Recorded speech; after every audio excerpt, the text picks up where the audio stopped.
a road trip thanks to Celtic Campervans.ie. Myself and Paul Finglas is the driver here. We want to get a shot of him, this cameraman. And we're going to Highbank Orchards. So let's see what fun happens today. So we're hoping something disastrous happens on this documentary. Well, so like, that'll be interesting. As far as not breaking down. Yeah, like something something funny. Yeah, something like that's a disaster, but we don't die. but we nearly die. I can make nearly dying happen. Going on a trip in a big rocket ship, going to the sky. So Paul, how are you feeling about this trip? I'm excited because my first ever time driving a camper van. Yes. And we're getting a road trip with the boys. What's not to love? Go on the boys! I've probably been through nearly every county in Ireland, but mostly by motorway. I never stopped off and all. I've never seen a man put his hazard lights on in the middle of the road like that before in my life. Well, you're not from the country anyway. That's true. Look at the little castle, Kilkenny castles, boys. Oh yeah, you're probably not supposed to.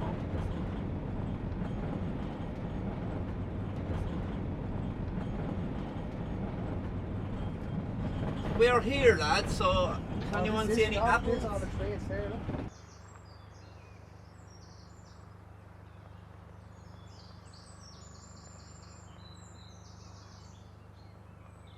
In Kilkenny, a Highbank Orchard, about to have a chat with the owner, Rod. What's the crack, Rod? How are you? Hi, Jamie. Yeah, great. Will we give a formal handshake and get this going? You're welcome to Highbank, yeah. Thanks, it's great to be here. There's a lovely feel off this place already. We have the fire going. Oh, you like it? I'll swap it for your campervan, how's that? We'll swap for the campervan, that's a deal. This place is probably worth a couple of million, the campervan's probably only worth a couple of grand, so we have a deal, any shook on it, it's on camera. So tell me, Rod, tell us, before we have a little chat, a little bit of the history about this place and how it came about. Okay, yeah, this farm, as you know, all the land in Kilkenny is extremely good, and we have this fabulous weather. You know, we're never short of a bit of water, and the soil is extremely good. So Kilkenny has been fought over for thousands of years. First of all by the pre-Celtic people, and then when the Celts came, they took it over. And the story here in this farm really starts with the Celts. You know, this farm belonged to the Celtic kings of Ossory, the Maguilafordricks. And then they were on the wrong side of the Strongbow thing. So when Dermot MacMurrough was thrown out, they were part of the party that threw him out. So when Strongbow came back, their card was numbered, you know. So the first Normans to invade Ireland were the Fitzgeralds. And the Fitzgeralds, the first farm they took was this one here. Oh. And they took over the Maguilafordrick castle here on the top of the hill, about half a mile from where we're sitting. And this was a massive, great big farm, and held tightly by them until Cromwell came here in 1650. Good old Oliver. Oliver, yeah, himself. And he actually stayed in the castle while he was besieging Kilkenny and Goran and Callan. Killed thousands of people in this area. I take it back, not good old Oliver. Yeah, no, the English love him, but then they love other things too, like Brexit. There's no, there's no understanding taste, but there were. So they threw the Fitzgeralds out, and he gave the farm to one of his murderous colonels, one fellow called Colonel William Warden. Okay. And Warden built this house that we're in here around about this very house. This whole farmyard, he built it around about 1660, 1670. And then his family, basically, his daughter married a Flood, the famous Floods, Henry Flood, and there were attorney generals in Ireland and all that kind of thing. And they hung on to the farm until the 1930s, actually. Wow. And my great-grandfather came here in about 1880. Yeah. As a servant to the family. He was a steward of the estate, managed the estate for them. They were at this stage living the life of O'Reilly in Paris and London, and a largely military family. And he was taking care of everything. And he made sure everybody paid their rents, and he was one of those people. So when the big estates were broken up by the Land Commission, when we got our republic, got our independence, then they in a very civilized way, bought these estates off these ascendancy families, and they allowed the people who were actually farming and living on to buy the little bit of land they were on. So that's how my great-grandfather managed to get hold, and that's why we got this is basically the farmyard. And my father's family were all farmers, you know? So we were looking for a farm, and we just literally, mother and father came here to pay their respects to the granduncle who'd fallen into the place. And he said he had no family, he was worried, he was in his 70s, he had nowhere to go, and so would my father like to buy the place? My father and mother. So they bought it, and he stayed with us until he died. He lived with us for about 20 years. Okay. And so we started farming here, and farming, my father was 49, he had 4 children, you know, between the ages of 15 and 6, and he had to get on with it and try and make some kind of a living. So he started hop farming. He was the first man to grow hops in this country. Okay. And in fact, this was the hop kiln here. We converted this into a hop kiln. We used to bag the hops in that corner there, and this was all a store for the hops. And we did that until basically we joined the EU, and it was one of the things that was traded off from the EU. Hop farming was no longer commercially viable in Ireland. So we also planted about 50 acres of apples, and we were growing these very enthusiastically with chemicals. I came back to the farm in 1979 and came back to a lot of choices because we were producing 600 tons of apples, we were growing with chemicals, and there was no market for the apples, so we were having to basically dump them into boomers at 40 pounds a ton or something. Much less than they cost to grow. Yeah. So we decided then, I married Julie, my wife, in 1983, and she's a very similar attitude to me, and we decided just to go organic completely. And what year was that when you went organic? 1986 we went organic, yeah. So, and the way we did it, we just stopped spraying chemicals. So we just leave it, and it turns into this gorgeous cider. Highbank proper cider. Yeah, well, we do 2 ciders. Highbank proper cider, which is completely dried out. It's nothing but apple. All the sugar's fermented out. So, and you're just getting, you're not even water added to it. Okay. Yeah, and then we make another cider. We actually sweeten it. A lot of people like a sweet cider. Okay. So we sweeten this with an organic honey. Okay. And this cider was nominated as one of the top 10 ciders last year. We're going to try the proper cider from Highbank. Okay, this is the proper 100% cider. organic. That guy there is Henry Flood. He was the he owned this farm back in 1760, around about there. Okay. So much history here. It must be yeah. fantastic to live here amongst this history. It is. So I'll pour you a little bit of proper cider. Yeah. You can taste it. Now, is there any? Now, for me, this is the nicest cider we do. Is there any proper way to taste it? No, but do give it a smell. Okay. It's like a wine, really. And that's the way you should drink decent cider, good artisan cider. It's in a stained glass. It's a different smell than I'm used to from cider because I haven't really tried organic cider. So. Yeah. And it's not a glugging cider, you know. Yeah. It's more of a. This one here go very nicely with fish, for example. Okay. Because it's so dry. Okay, there's a strong smell of it. And the actual wild yeasts, you see, there'll be millions of yeasts in this, whereas there's only the one yeast in these other ciders. Wow, this is like the yeast effective. Nothing else I've ever tasted before. It's completely different to what we get told is actually cider. Yeah. And this. Well, technically, they shouldn't even call that cider. Yeah, this is the real stuff, and it tastes. It's completely different. My tongue isn't used to it. I'll try and explain it as best as I can.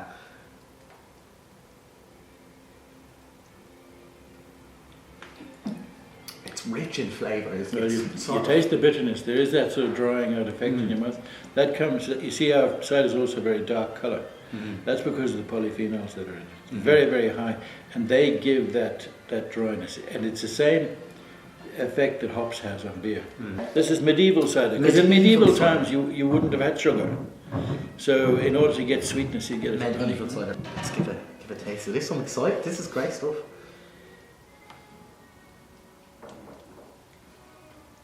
Whoa!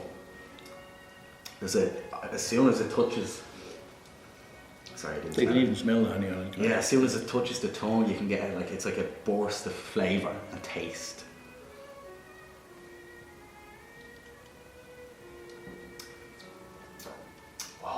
it's indescribable unless you taste it. I can try and emit with words what I'm tasting, but unless you actually taste it, you don't really know until you taste it. It's a strong flavour, but a nice flavour. It's definitely sweeter than the other one with the honey. So come on down and try it out for yourselves, and maybe you'll be as lucky as I was to meet Rod here, who was fantastic in touring us around and letting us see this place and taste these wonderful products from Highbank Orchard. This brings a whole nother level to fast food.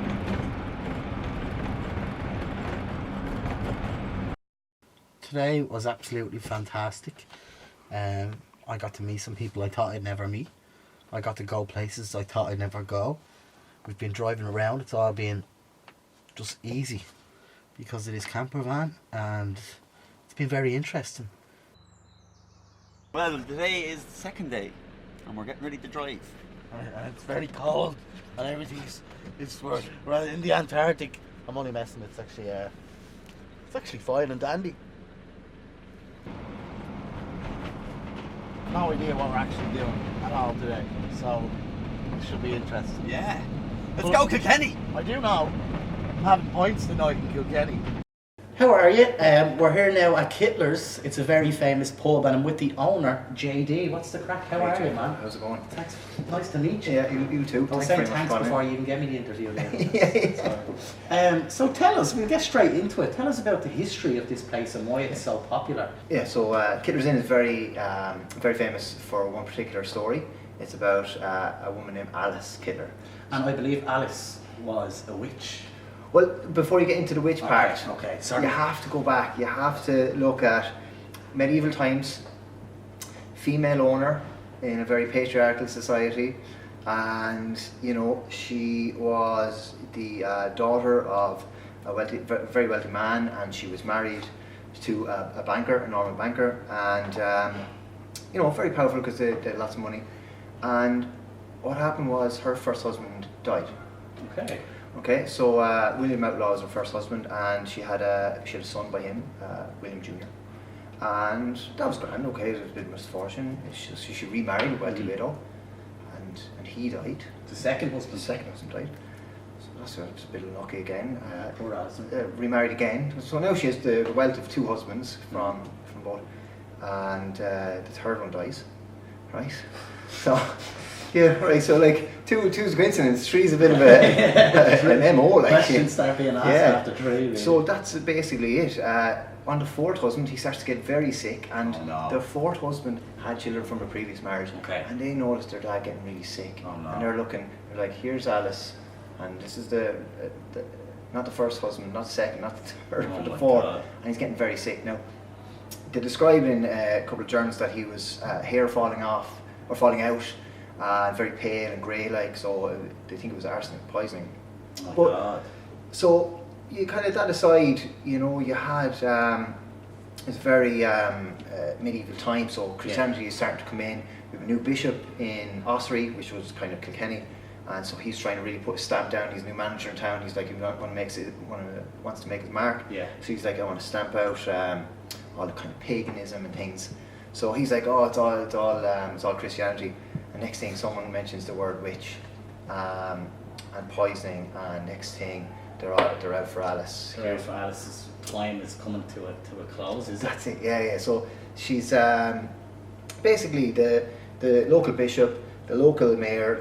They all want her head. They're like, you're poisoning people, and you're poisoning this man, and he's getting sick. And so he went to court and with his family, and they said, look, she's a witch, and the people she works with. The court said this at the time. Yeah.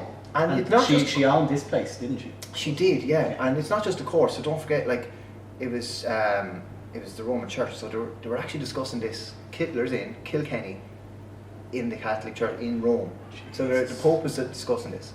So again, they're trying to stamp out all this paganism. So this is they really want it. So this was such, at the time, big news. Yeah. That this little town in Ireland, Kilkenny, that's it. Is being talked about globally nearly. That's globally. So the centre of the globe, as you will, would have been, you know, Rome. Yeah. So anyway, they were going to march through the streets flog her and then burn her at the stake for witchcraft, heresy, and like there was lots of wild rumours that she had sex with the devil was one of them. So I mean, well, that's a huge. That was just there with murder. So of the other. I don't know what to think of Alice. So you can imagine what Alice thought. She was like, no, do you know what? To hell with this, I'm leaving. So she fled. Now there's different I wouldn't blame stories. her now, to be honest. If there was someone going around saying that I had sex with the devil, I probably would leave the devil I was living in. So so she hit the road. Now there's some stories that say she went out to Dunmore Caves out locally and hid out there for a while. Some say she fled to England, but what she left behind was her son, William Outlaw Jr. Which is a big deal. Yeah, but when you hear his punishment, you'll be like, oh, there's a bit of injustice there. And she left behind her headmaid, Petronella. Petronella. So the court doled out the justice for her and for him. So William Outlaw was given a strict. From who? Our son. Son, oh yeah, because they were complicit. He was complicit in the murder or the injury of her fourth husband. You know, so they made him go to mass every Sunday or every day for 3 months. That's punishment enough. Yeah, and to give and he had to give alms to the poor. So he had to make donations. Okay. Not too bad. No, not too bad. No, that, you know, I mean, for conspiracy to murder, that's pretty light. Petronella was flogged at the stake and then burned in the town hall. What does flogged at the stake mean? Flogged, so whipped through the streets, tied to a stake, and then burned. So this 100% actually happened. This happened This isn't in just Kilkenny. myths or No. So the headmaid Petronella. So again, they were saying, oh, Alice had a coven, and the head of that coven would have been Alice, and then the second in command would have been Petronella. I need a sup of the Guinness now after. Yeah, it is pretty frightening. But so they burnt her at the stake, and it's And what happened to Alice? I don't know. Nobody She knows. fled. No, she fled. She's Check gone. under them tables, will you? Jesus Christ. She's nobody knows what happened to her. Some people say she fled to England. Some people say she came back. But it's the first story of witchcraft, and it's the first story of the Roman Church, the Roman Catholic Church, going after a person for heresy and for witchcraft. You know.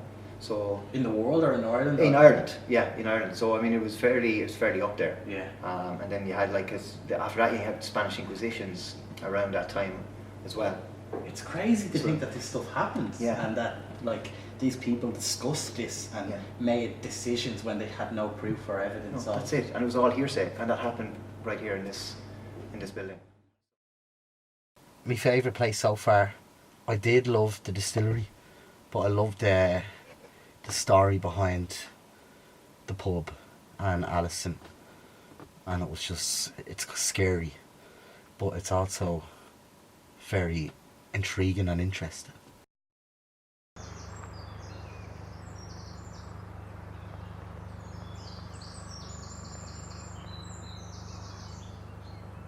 Hello everybody, welcome back to Paul's Adventure in Kilkenny. Kilkenny on the Campervan. We're on the way home now. It's been a good trip.